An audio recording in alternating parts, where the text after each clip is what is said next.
guy who was in charge of the infrastructure of St. Petersburg found out that I was at the airport and called someone to see if I could delay my flight by one flight.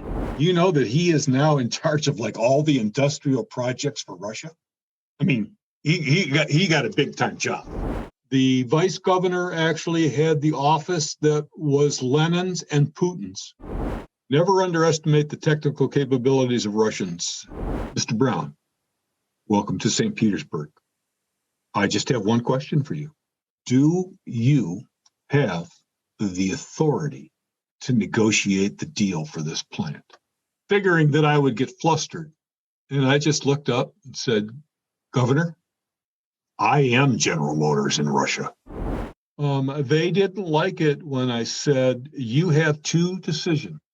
You can clear those under the normal process, or you can dump those parts in the Baltic Sea. Because if you're telling me that I've got to pay extra to get those parts out of customs, I will be fired if I pay you. I will be promoted if I don't pay you. It's your call. I'd rather die choking. Here was the chairman of Pepsi, Russia, trying to get the chairman of Coca-Cola worldwide to drink a Pepsi. I knew that the end was near. And I actually promised Janet that it was only going to be for 4 years. But at the end, my boss came in and said, we want you to stay another 4 years. I started from scratch, and I'm building 250,000 vehicles in Kaliningrad. I'm buying 70,000 units out of Kiev. Rick wants to build a manufacturing facility in Turkey, and he wants you to organize it. And by the way, we don't have any money. Your job? Fly to Amsterdam and negotiate back what we gave away, which was the distribution rights for Corvette, Cadillac, and Hummer, all of Europe. I get like 3 people running over to me. What are you doing? I said, what are you talking about? Smoking my cigar. He says, oh, you can smoke all the marijuana you want in here, but we don't allow cigar smoking in this place. Unbeknownst to me, it was the closest I ever had gotten to a company going bankrupt and me being directly involved in managing the cash, only to find out that after I retired, 3 months after I retired, General Motors went broke. My days of skiing are done. My double vision acquired in Switzerland probably influenced that. Let's just do one more run. And the one more run, you crack your head open. Jeff Stearns, connected through cars. If they're bigwigs, we'll have them on the show. And yes, we'll talk about cars and everything else. Here he is now, Jeff Stearns. Wagner comes into me. He said, I need somebody to go to Russia. And I said, well, why are you talking to me? He said, Russia is complex, and I need somebody who I can trust. And that's you. Well, that says a lot about you. So I went home one more time. Jan, I need a favor. Here's what we're going to do, Warren. You're going to move to Russia. And here's what you're going to ask them for. We keep the house in Germany. We go to Moscow and we rent you a great apartment. And then we can travel back and forth. But I'm not moving to Russia. Is that all you need? Well, no, but I'm not moving. I want to keep this house in Germany. I have friends in Germany, I have bridge friends in Germany. I ain't moving again. So I went to Wagner, keeping the house in Germany, and it was the best job I ever had. I had a full-time driver, which was fantastic. I had the only white Escalade in Russia. And why did I have a white Escalade? Because every one of the cops in Moscow, after 2 months, knew, oh, that's the guy who's not going to pay us a bribe. And by the way, there's a sidebar about Russian culture. I spent some time in Eastern Europe. The joke, how much is a speeding ticket in Russia? I don't know. How much you got on you? Well, Russians would laugh at that joke. Russians are good storytellers, excellent storytellers. It was on the weekends when my wife wasn't there, I'd have my driver take me out to Moscow Country Club and spend the whole day playing golf, smoking cigars, and playing cards. It was pretty good. Well, there's not a lot of months in Moscow you're playing golf. No, but I would say, people say, well, what was Moscow like? And I would say, well, you're a Floridian. So I'd say to Detroiters, it's a lot like Detroit. But when it snows, it doesn't snow an inch. It snows. And Russians have the most extensive and fastest snow removal that you'll ever see in your whole life. Here's the thing. At 2004, it's a little different than today in that the Russians were very, very jealous of the Chinese in terms of their industrial expansion, the size of their economy, etc. And they were jealous because, Russia is pretty much a mineral economy. It's either oil or, rare materials, et cetera, et cetera. They wanted to expand their manufacturing base, to make things. I once had the governor of St. Petersburg tell me, Mr. Brown, we want to make St. Petersburg just like Detroit. And I told her, Governor, be careful. You may get what you wish for. And she would look at me puzzling.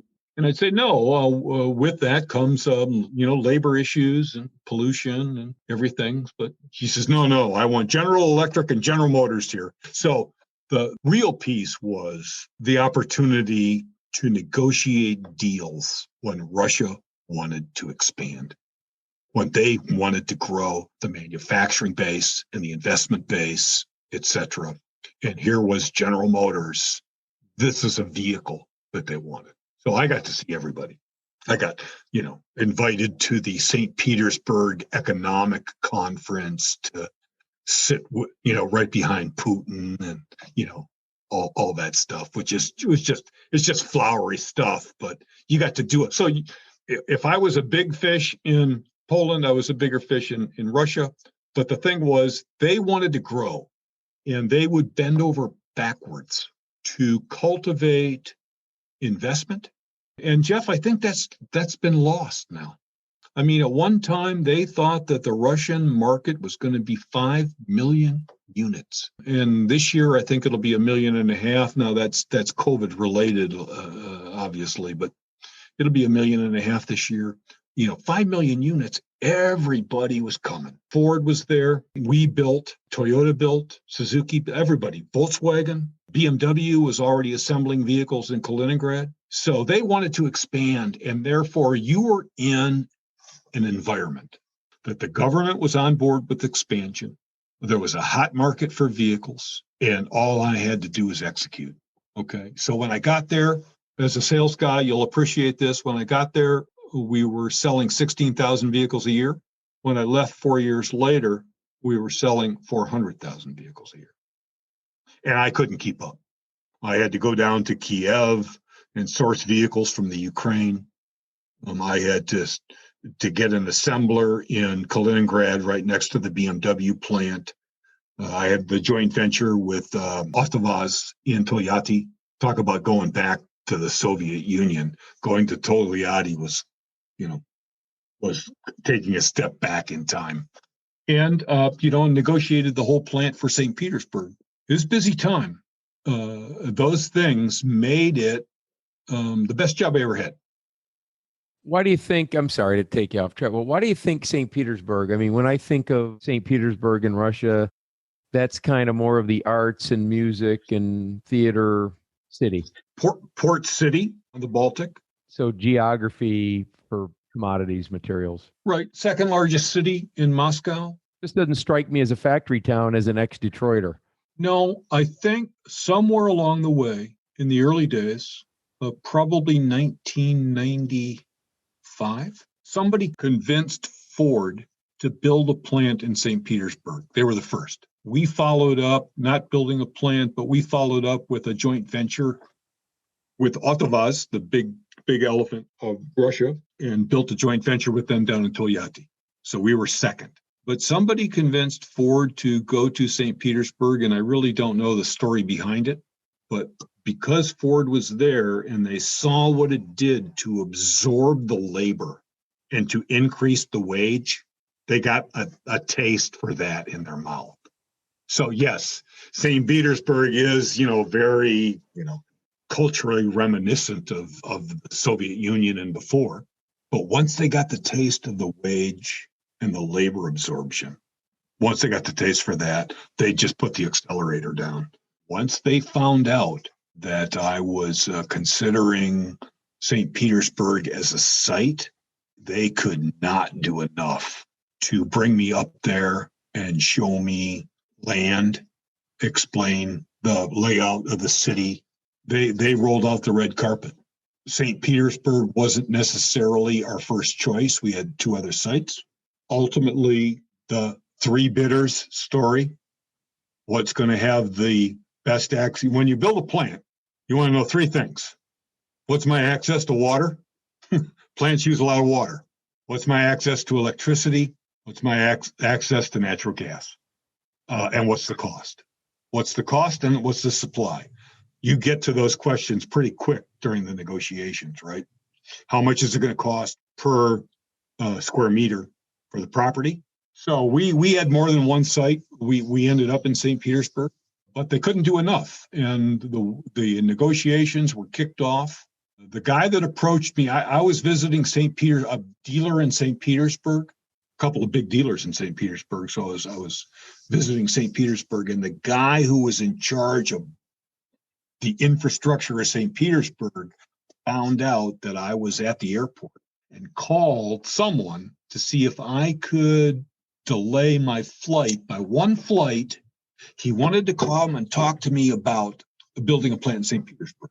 It's a little too early for that. But my planning assistant said, stay. We'll probably learn something. And so as it turns out, he didn't speak English, but guess who spoke English? His wife. The female. His wife. So he brought his wife along. And we went back and forth, and his name is Blank. I got to like him very much. Long story short, what Blank did in St. Petersburg to build up automotive investment, because he was in charge of it all. You know that he is now in charge of like all the industrial projects for Russia. I mean, he got a big time job, right? Heavy. And I kind of got to like him. And he said, just tell me what I can do to make the pitch for St. Petersburg. I'm at your disposal. I'll do anything that you want. And I said, well, why? Okay. I'm still gathering information. I always like to gather information before I make a decision. Why don't you set something up with the government in St. Petersburg? And I'll fly out, in a week or so, and we'll sit down and have a discussion, which we did.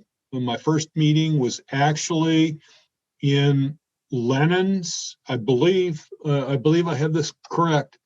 The vice governor actually had the office that was Lennon's and Putin's when they were in St. Petersburg. I know for sure it was Putin's. I may be confusing but so we met like kind of at the junior level and went out for dinner and talked. Nice guy, competent group. Never underestimate the technical capabilities of Russians. The people that I had working for me at the plant were some of the most capable technically that I've ever seen. And unfortunately, they had to forget everything their fathers told them and were like sponges when it came to absorbing what the West had to teach. But, the very competent group. So ultimately, I had my meeting with Governor Matvienko, who was in charge of all of the region of St. Petersburg and the region, not only the city. And so what I want you to imagine is a huge conference room table, long. And I want you to imagine in pure Soviet elegance, 10 people at the table and 10 people, 20 people behind sitting in the chairs with notepads and one empty seat directly across from me. Still empty, right? It's empty, right? And here I am sitting with my planning manager waiting, and Governor Matvienko walks in, and I get up and shake hands. Nice to meet you, etc. She goes around the table and sits down, and I sit down. A couple of people come and buzz in her ear. She said, what is the most important question that you can ever ask, in my view, in a negotiating session. She said, Mr. Brown, welcome to St. Petersburg. I just have one question for you. Do you have the authority to negotiate the deal for this plant?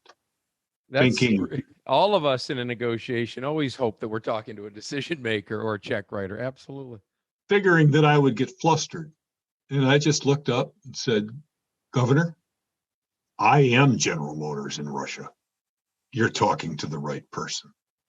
And she got this huge smile on her face and huge frowns from the cast of Quo Vadis that was in the back of the meeting room, thinking that they were going to stump the stars. And she said, good, then we can proceed. And I must tell you, she broke through every wall. She says, if you, from bribes to whatever, if you ever have a problem, if you want to come to St. Petersburg, the people that are sitting at this table, she didn't talk about the cast of Quo Vadis behind her. The people that are sitting at this table will get it done. Now, what was she talking about? You mentioned bribes, why you're driving your white Escalade. Now you mentioned bribes. This comes up now. I mean, so what's going on there culturally? And I'm assuming it's from communism and people not having enough. So it's a little bit of a culture to, side gig bribes. So I know it was ingrained in that culture a little bit. And that's not a judgmental statement. I just know that. But it came up again. So where could that impact you? What it said to me, and the message that I communicated back to my management was she openly acknowledged that it could exist. She didn't try to keep it behind the curtain. And I said, therefore, I think that if we run into trouble, given that she said that and said it to the top 10 people that I'll have to deal with over the next 18 months, I would say that that struck me as positive in terms of the approach that we could get in the St. Petersburg region versus what we're doing in a couple of the other regions. Did that win the day? No. Cost won the day. The access to the port won the day. Where could bribery or that kind of thing, where can that come in? Could that come in? Supplies always need to go through us. Water always needs to go through, like mafia type Correct. thing? Or, okay. No. We can facilitate the hooking up of the lines and all of that. If you go through Company X, and, we can always have it donated to a charity if that would be your preference. So it doesn't appear to be, anything conspicuous. The charity's controlled by the. Of course. And did you end up in that? Just curious, sidebar. No. Human interest. You never ended up in the situation. No. This is what could have been. The best thing that happened to me is that I worked for a zero tolerance company. What does that mean? Let me tell you what it means. It means that we had an ethical code of conduct that would punish me if I would ever even consider doing something like that, and reward me if I ever told them, no, we don't do business that way.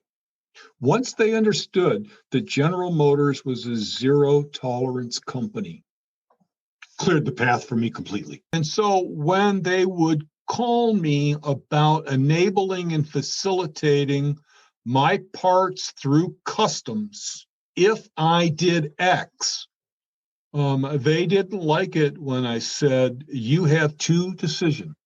You can clear those under the normal process, or you can dump those parts in the Baltic Sea. Because if you're telling me that I've got to pay extra to get those parts out of customs, I will be fired if I pay you. I will be promoted if I don't pay you. It's your call. I got those parts the next couple of days. Very interesting. How about the meeting in New York? Okay. Lesson learned is know all the players on the chessboard. Otherwise, you're not playing the game. Russians love to travel, and we had a thing called the U.S.-Russia Business Council that was made up of, 50% Russians, 50% Americans / internationals.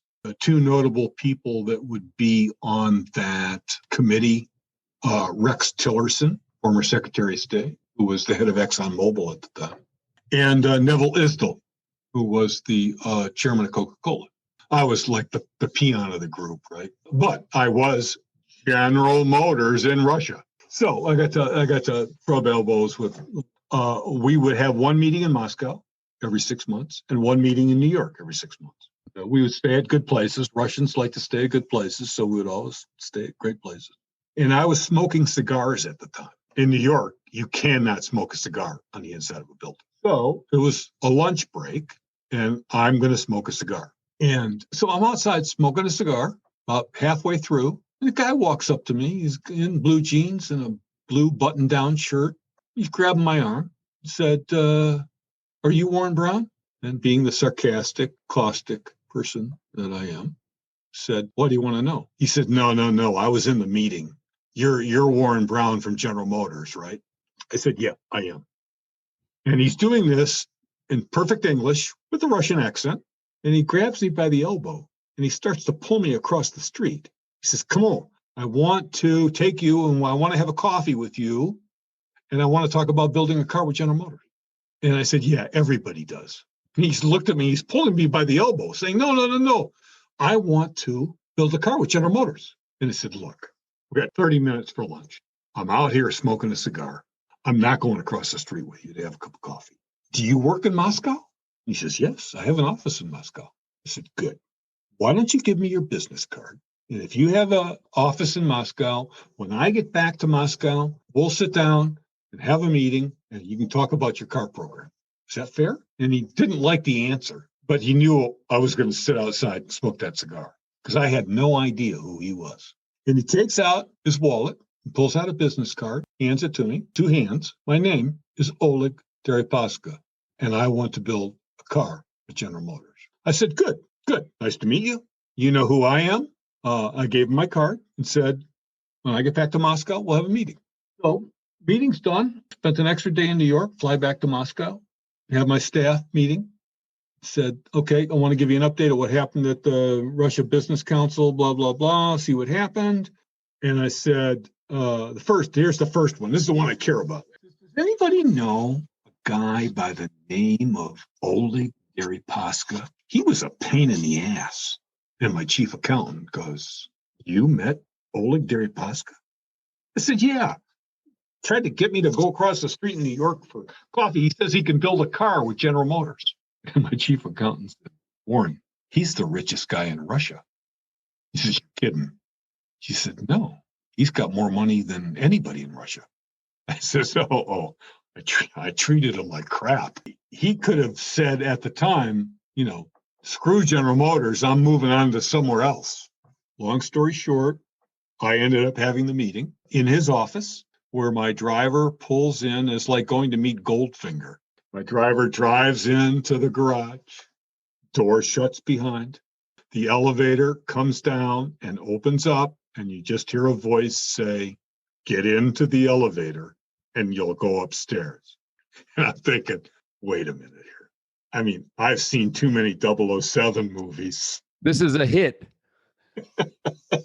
Went upstairs, went to his conference room. Finally understood who he was. So I was treating him with a little more respect than I had on the streets of New York. And we talked for a long time. And at the end of the meeting, typical of him, he says, "Okay, now we've had the meeting. Now, I'm going to get my driver and we're going to go out and we're going to take my private jet out to Nizhny Novgorod. I want you to see my plant." I said, "Well, today?" He says, "Yeah, right now we can go. We can be there in an hour. I'll just get to call up the jet." By the way, 2 Boeing 737s, identical with Swiss crews. So I said, "I can't go tonight." He says, "Well, we'll get a hotel. Don't worry. We have a hotel." I'm thinking, okay, they didn't knock me off on the elevator ride. Right. But I'm getting buried east of the Ural Mountains. You're going for a long ride. Before the night's over. And I said, "Once again, Oleg, I promise you, if you give me a day or two to organize my stuff, I'll go out with you." Which ultimately we did go out, saw his plant, and what he wanted to do. And I will say this, in the very first meeting that I had with him, he said, I'm going to build a $10,000 car for Russia. And I said, Oleg, that's impossible. You're not going to build a $10,000 car in Russia. Oh, no, I will. Moscow wants this done. I will build Oleg, you're building vans today, and they're very old vans. And building a modern car is not the same, etc. But I'll learn. I'll get people to do it. I'll learn. I says, no, I know that you will, but it's the cost. $10,000 is not going to make it. Just can't. Because I walked it down. The dealer's got to make money. The supplier's got to make money. By the time you add it all up, you're not going to build a car in Russia for $6,500. It's not going to happen.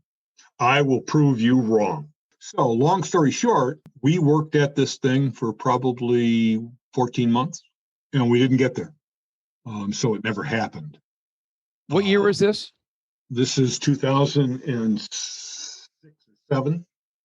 Okay, so I'm looking at Forbes right now. And in 2008, he was the richest person in Russia, 9th richest in the world, before nearly losing it all due to crashing markets and heavy debt. Although today he's worth $3 billion and he's up 17 million over last trading day. So what was that, Wednesday maybe? You can't walk out to a private jetway and see two 737s with their own crew and not know that he's got a couple of bucks. But he never, ever put that on, ever. You'd never know. And I think that much like in Brazil, where you don't want to show your wealth when you're walking around the street, I think that was kind of his kind of style of not showing what he was in terms of external wealth. The only other good story that happened with the U.S.-Russia Business Council is a lesson learned in branding. We're in Washington, D.C., having our every 6-month meeting. And at that meeting, I don't remember their names. We're like the head of Pepsi, the head of Boeing, the head of ExxonMobil, which was Rex Tillerson, the head of the big accounting firms. And Neville Isdell, who was the chairman of Coca-Cola at the time, was the chairman of the group. The meeting starts. While Coke ran the meeting, Pepsi was also at the meeting. So on the dais in the back for refreshments, there was always Pepsi and Coke Pepsi products and water. Okay. So Neville starts the meeting, and about 2 minutes into his opening, he starts to cough. And the cough's getting worse, and he's kind of choking, and cough is getting worse. And the guy, the head of Pepsi Russia, is sitting right next to him. And he opens a can of Pepsi, and he hands it to Neville. And Neville says, I'd rather die choking. And the whole place just exploded in laughter. Here was the chairman of Pepsi Russia trying to get the chairman of Coca-Cola worldwide to drink a Pepsi, and there were photographers in the room. So that's my Coke Pepsi branding story. Once you're inside their cocoons, you can't drink anything else. So there was a waiter in the back that ran up and gave him a Coca-Cola to drink, and all was well with the meeting, and his choking, and we moved on. I knew that the end was near. And I actually promised Janet that it was only going to be for 4 years. But at the end, my boss came in and said, we want you to stay another 4 years. And I said, I think that I'm Russia'd out. I've got a plant approved. The joint venture is the most profitable division we have in Europe. I started from scratch, and I'm building 250,000 vehicles in Kaliningrad. I'm buying 70,000 units out of Kiev. I've been working here. I think that I'm kind of like Moscow out. Well, Rick wants you to stay. We want you to stay, blah, blah, blah, blah, blah. I said, okay, let's cut to it. You make me a corporate vice president and I'll stay. Otherwise, I'm gone.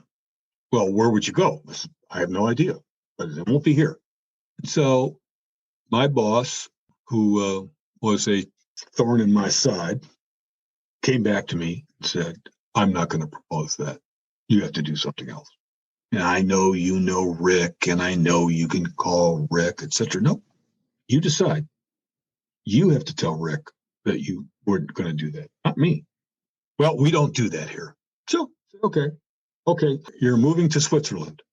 This is where Janet comes in. Oh, we're moving to Switzerland, right? Well, here's what we're going to do, Warren. We're keeping the house in Germany. And we're going to rent you a real nice apartment in downtown Zurich. And we can take the train back and forth between Frankfurt and Zurich. But I ain't moving. Because you know why? Because you're not going to be there for a long period of time. And I'm going to have to hold and haul up everything. And then you're going to move somewhere else. I'm staying in Germany. Tell them that. That was the Rick conversation, right? Okay, fine. So I moved to Switzerland. Janet stayed in Germany. And we traveled back and forth. So that was Jan's input on that. And I'm glad that Zurich was my last international assignment, because if you've got the money, Zurich is a marvelous city. Switzerland is a marvelous country to live in. Expensive. Living in downtown Zurich, right on the river, was beautiful. And my kids would come, and they wanted to come to Switzerland, and we went up to the place where they shot the James Bond movie and the Schittelhorn, and we traveled all over Switzerland. It's a beautiful country. You'd think that I never worked, but the lesson is never burn a business card. And I've got a box, because I land in Zurich, and I don't have a job. I'm executive director of new business development and screen door repair. Okay. I mean, I knew my days were numbered, right? The minute I told them no on Russia. So I arrive in Switzerland. My boss calls me into his office and says, okay, this is your assignment. Rick wants to build a manufacturing facility in Turkey, and he wants you to organize it. And by the way, we don't have any money. This is circa late 2008. Remember, General Motors went bankrupt July 2009. Here's your task. You need to find somebody to build the car. You need somebody that's willing to inject money and become our partner in Turkey. And you need to find a location. But Warren, look, and at the time, truth be known, General Motors Europe is swimming in capacity. We've got excess capacity coming out of our ears. Okay, so for the audience not in the car business, capacity means you got all kinds of inventory. And the ability to assemble. I'm sorry. Right. The ability to assemble, right? So if you're selling 1 million and you've got 2 million units of capacity, you have excess capacity. The plant's not utilized. It's idling. The workers aren't working. You're spending money without building. The last thing that we needed was a plant in Turkey. But Rick wanted to have one, rightfully so, because Toyota was in Turkey, Ford was in Turkey. Turkey's a relatively good market. And one of the great things about Turkey, which is not really known, the Turk engineers can actually take a look at a print and actually build a prototype from a print, as opposed to from another prototype. So the competence of the engineers in Turkey was well known to us at the time. So Turkey was a site that he wanted to explore. So my boss says to me, without winking his eye, Warren, take 6 months, go to Turkey. Figure out what we need. Come back and give us a report. Take your time. Now, this is the guy that told me he wasn't going to make me a corporate vice president. But guess what happened to the next guy who took my job? They finally ran out of people and ultimately had to offer the person the vice president job because nobody would go. So I'm going to extract my pound of flesh. And to fast forward, the best look on his face was the day that he handed me my retirement papers. Okay. So take your time. When I was in Moscow, I had developed a whole slew of people that in the commercial end of the embassy.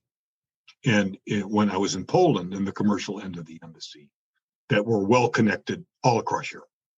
So I called the embassy in Moscow and said, you need to hook me with the affairs and commercial attaché in Ankara. I need to go and find out who in Turkey's got money, who in Turkey's got land, and who would like to be a partner with General Motors in the automotive business. Can you set that up for me? She says, okay, I get that done. Where are you now? Where are you now? Oh, I'm in Zurich. Oh, the good life. That one of those things. So I said, yeah, I'm still missing Russian vodka and all that stuff, but I'm living the good life. But I got to go to Ankara. They hooked me up. I went to Ankara, sat down, said, this is what I need. Who wants to be in the car business? Who's got money? She says, okay, we can hook you up. And they did. They gave me a list. He says, but here's your guy right here. He's in Istanbul. He's desperate to get into the car business, and he's got money. I said, okay. And we'll set the dinner up for you. Is tomorrow night in Istanbul okay? So I flew from Ankara to Istanbul.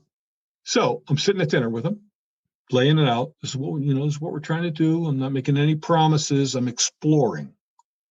We're having a good dinner, drinking some good Turkish wine, having good lamb. I said, first, do you want to be in the car business? Check. Well, without being too personal, does $100 million scare you? And he said, Mr. Brown, I just bought all the papers in Turkey for $1 billion. No, $100 million doesn't scare me. So if I came back to you, we could sit and negotiate what percent that 100 million would get you of a JV with General Motors. I remember him saying, I'm Turkish. I'm always interested in negotiating something. So this is the guy that owns all the newspapers in Turkey. 4 days from a call to Moscow to Istanbul.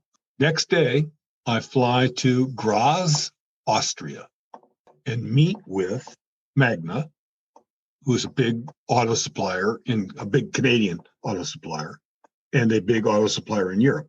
And I said, I need somebody that's got horsepower to, if I find a building, to come in and assemble a car for me in Turkey, probably north of Istanbul. Does that scare you?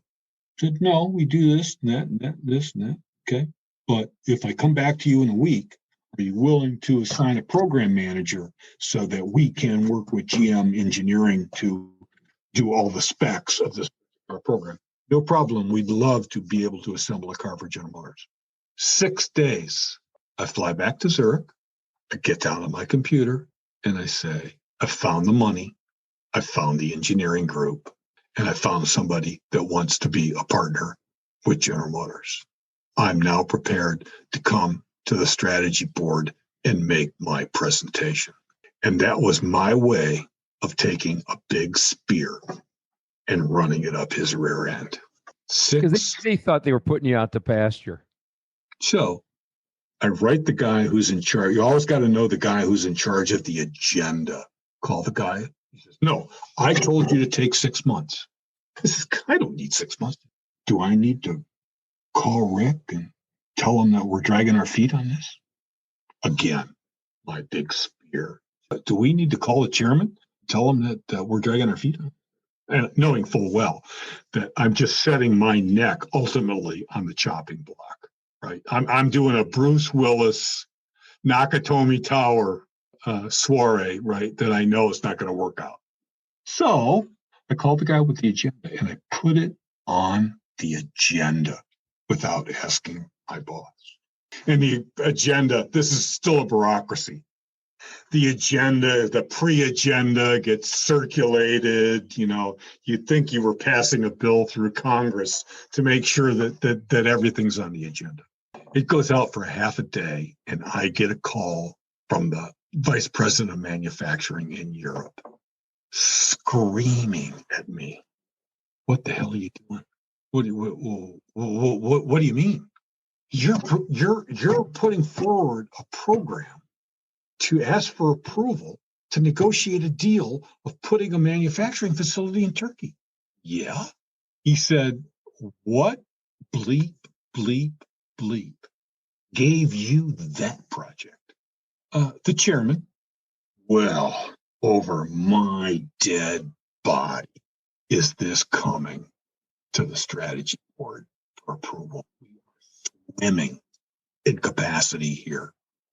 I can't go back to the unions in Spain and in Germany and tell them we're putting a plant in Turkey. However, my dead body, not going to happen. Okay, well, you can tell Rick that. No problem. I did my job. I'm done. Needless to say, there must have been calls at the highest level, and Rick ultimately backed off the project. In 9 months, they're bankrupt.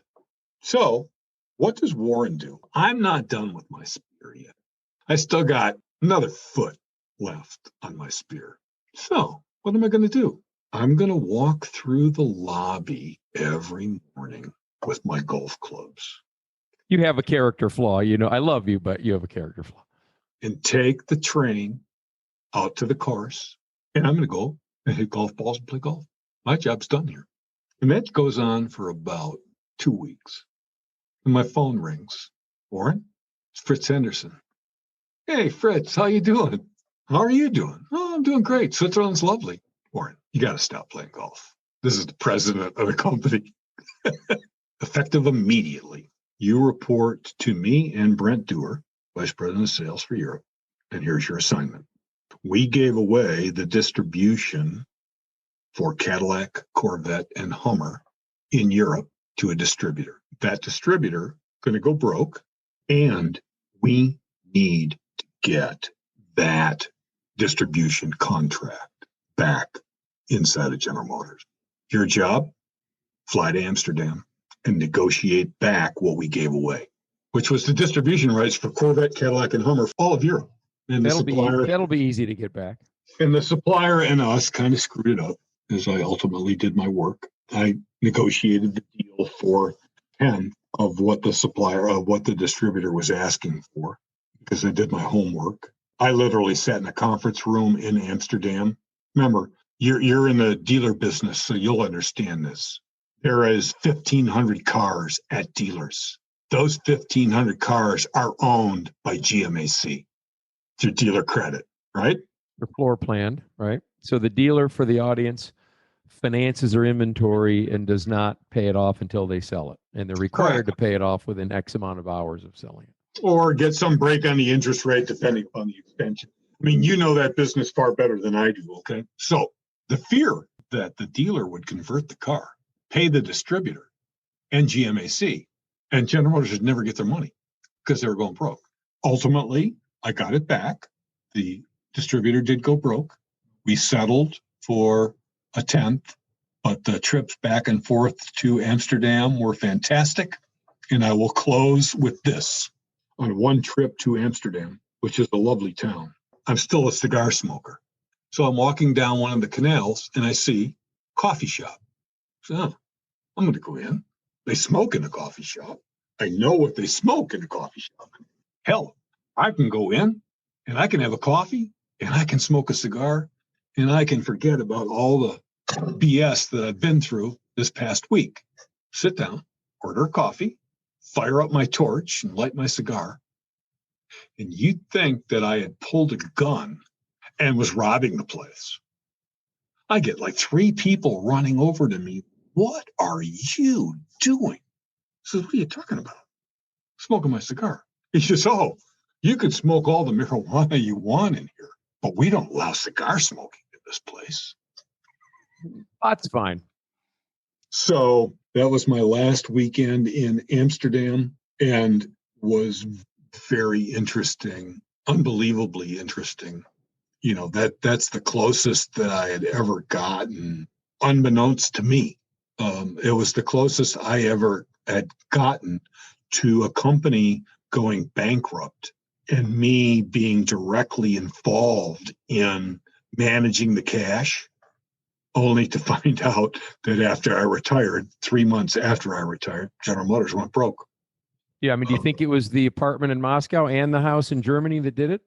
I think the company got a little over leveraged. So can I ask you about, thank you so much for the share. I mean, just, I was riveted. What about Pontiac? I mean, like Saturn, I understand Saturn going away. I mean, completely not profitable, and who knows about brand equity. I know for sure some disciples of that make, but what about Pontiac and Oldsmobile going away? As early as, I don't think anybody's told this story, even Bob Lutz, because I was in the room when it happened, because I was the clerk. 1987, Jim McDonald was the president of the company, and we presented to Jim a 5-year forecast that said General Motors was going to be a 36% company before the mid-90s. 36% market share. Correct. Market share at the time, 43. And 1 point of market share is a big deal. Yeah, these days, let's see, 10% is 1.7 million. So, 200,000. It's a plant by today's standard. By today's lean manufacturing standards, it'd be a plant. 1 point could cost you shut down a plant. After we presented our facts, and the three main drivers were the level of proliferation that the Asian manufacturers were going to bring into the market would not allow the company to hold its share. The level of proliferation that the Asians were going to bring into the luxury market. Remember, Lexus wasn't here. Infiniti wasn't here. Acura wasn't here yet. And we had basically, I worked with a lot of smart people. The level of sophistication that we did to do the market analysis inside of General Motors in 1986, I've never, ever seen repeated anywhere else. We forecasted every model in the market, not just GM. We had our Ford forecast for all the models and the Toyota forecast for all the models by plant, by product. That's what we did. So I told you, everybody's got an opinion. I was required to quantify mine. Right. Okay. So we told McDonald that the Japanese are going to build luxury cars and they're going to come here. Japanese make motorcycles and little cars. They're not going to make luxury cars. You're dreaming. McDonald basically said at the end of the meeting, guys, and he was speaking to our group who, I was an executive at the time, but not the executive. He said, guys, you can tear down General Motors after I leave, but not as long as I'm here. We're not going to use your numbers to plan our business.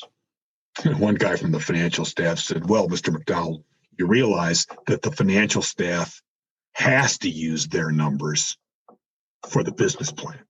Yeah, but we're not going to use those things for the plants. So you could have taken that path or used that information as a serious negotiating tool with the unions, which is what we proposed. We didn't. I don't say they. I was an executive at the time. I share that responsibility for the detriment of the company, but they didn't.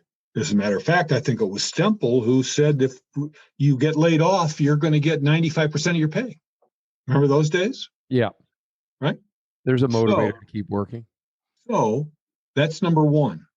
Going on at the same time is what I would call false component deproliferation.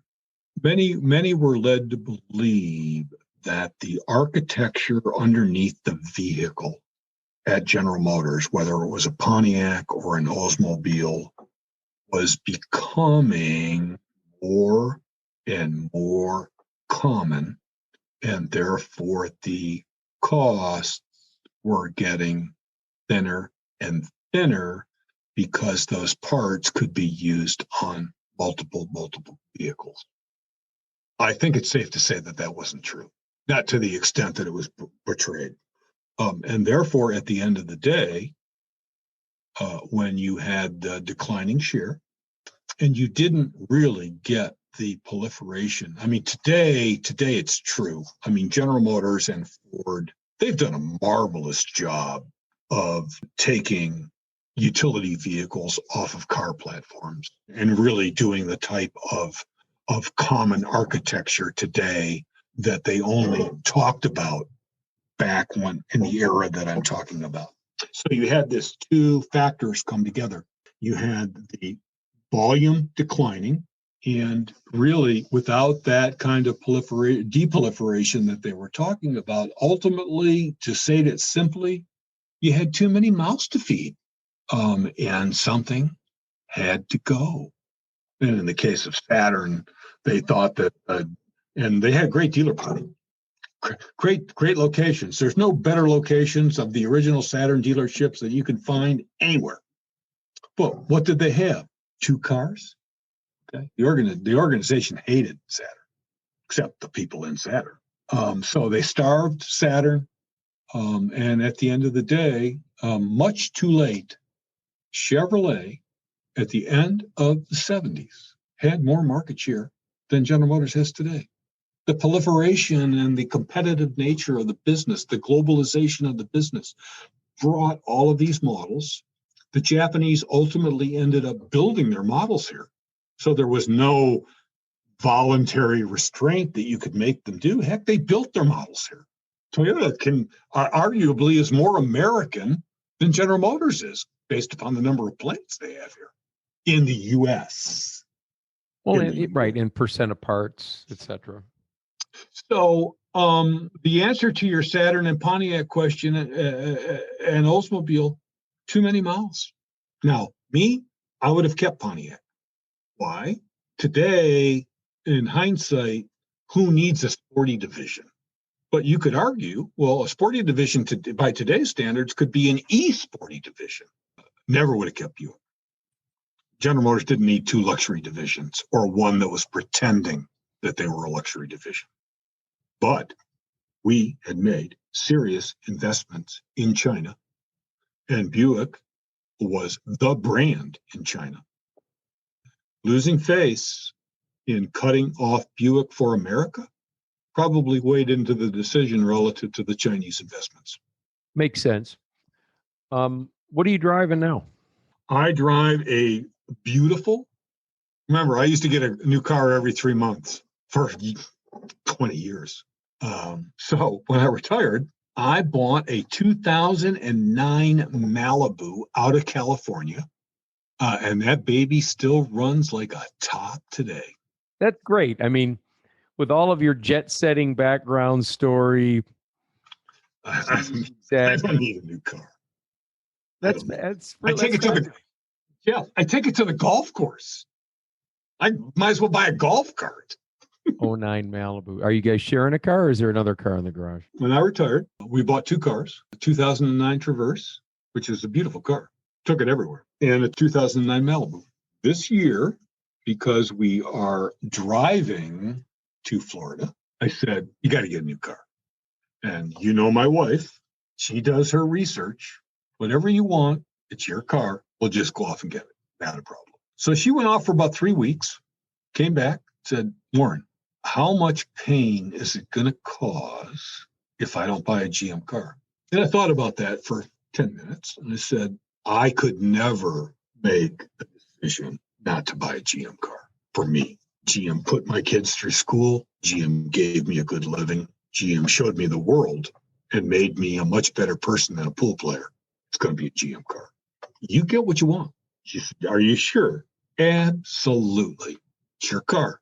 So she came back, said, I want a Kia Telluride. Okay. And that's what we went out and bought. And I'm going to tell you, it's a fantastic, very impressive. It's got, I would say, I'm sticking my neck out here as an auto analyst. Audi is renowned for their interiors. Correct. It's Audi-like. It is fantastic. We'll get an update in 10 years on how that's holding up. Sure. And, you know, the warranty, the 10-year warranty played a role in that, et cetera. And it does have a lot of bells and whistles that, yes, if the long-term supplier quality isn't there, I'm looking at a repair bill. But she's been through all of the Kia chat room groups and that stuff, looking for something wrong, right? It's got 4 suspension levels on Michelin 20-inch wheels, it rides really, really good. We looked at the Palisade, the Traverse as a benchmark. You know me, I learned the purchasing techniques. You got to have three buddies and a stranger before that you can make the right decision on a purchase decision. So we looked at the Palisade, the Traverse, and the Telluride because we wanted a three-rower for, still grandkids. We're still hauling around grandkids. Grandma's car is the shuttle service for the school and all that stuff. So, and I must tell you, the Palisade was too rough, and she didn't like the looks. Ultimately, we bought the vehicle for $45,000 all in, meaning $1,500 below sticker. 6 months ago, they were selling $4,000 above sticker. So she negotiated a pretty good deal on it. And in order to get that equivalent technology, the self-braking, the spacing with the cruise control on the highway, the 6 mirrors, the heated front and back seats, the 2 sunroofs, the 12-inch screen that goes across the vehicle in the front, etc. To get all of that, difference in price between a Kia comparably equipped and a Traverse, $15,000. Whoa. Now, yes, is warranty still an issue? Sure, it is. But you're closer to this than I am in your business. They're not like at the bottom quadrant of the J.D. Power initial quality. Nah, and matter of fact, when you talk about J.D. Power quality, there used to be a big spread from the most reliable or initial build quality and lowest. Now, I think best to worst are all bunched up in the upper 90s. Doesn't matter. I don't think. And they got the Italians to style their vehicles. It's built in South Carolina. Well, we'll stay in touch over that one. Let me shift gears on you. You've been all over the place. If you could travel anywhere in the world, where would you go? To work or to travel? Travel. I love Italy. I love Italian food. I love Italian wine. I love Italian clothes. I have not been to China, except I've been to Taiwan. I have not been to mainland China. I would love to go. I'd like to spend more time in Australia and hop over to New Zealand. I'd love to get on in Ottawa and take the train to Vancouver across the Trans-Canadian railway system. So those would be at the top of my lists. Great choices. Can you share something nobody knows about Warren Brown? Great question. Well, I don't have any deep secrets. I got a gaming computer for Christmas, and I am in the process of learning how to fly through Microsoft Flight Simulator. So my goal is to learn how to pilot an airplane on Flight Simulator, which is the latest whizzy wag thing that you can actually talk to air traffic control on. Somebody doesn't know about me. I could have been in a family of 5 boys. 3 died. And I don't talk about that. And so I always try to imagine sometimes what it would be like to have 4 younger brothers as opposed to just 1. No, I don't. At 69, I don't think that I have. I don't talk about that. As a matter of fact, I spent last summer. I don't even think Janet knows. Visiting one of my brother's graves for the first time. Something my folks never, ever talked about. See, my folks died when I was 33. Okay, so when my mom and my dad died, I was not working for General Motors. So they had thought that I had lost my marbles by the time they had died. They had thought that I had lost my marbles and left General Motors. So not too many people know that. And at the end of the day, while I play myself as a sarcastic, caustic, and a tough guy, I have a very, very, very big soft spot But I try to treat people with respect, and teaching has added more of that dimension for me in terms of more listening skills to what students are asking for. I sometimes talk tough and I'm not. Well, I experienced I would call it not sarcastic, caustic, other than, from a humorous standpoint, fun sarcasm. And you were respectful to me, unbelievable, anytime I've ever interacted with you. One final thing, if you're up to it, and if you don't answer, don't answer, because I can't even imagine what Warren Brown could have left on his bucket list. Oh, lots. Really? Yeah. I'm going to fly that plane. I took the COVID time to learn how to play bridge, and I am fascinated by the game. And I want to, at some point here, enter a bridge competition. My days of skiing are done. My double vision acquired in Switzerland probably influenced that for quite a period of time. That's let's just do one more run, and the one more run you crack your head open. Being a better father at 60 in terms of advice to my children, who are all grown professional and professional on their own right, but being a better father at 69 than I was at 29. If I come close to accomplishing that at all, that's enough of a bucket list for me. This has been Jeff Stearns, Connected Through Cars.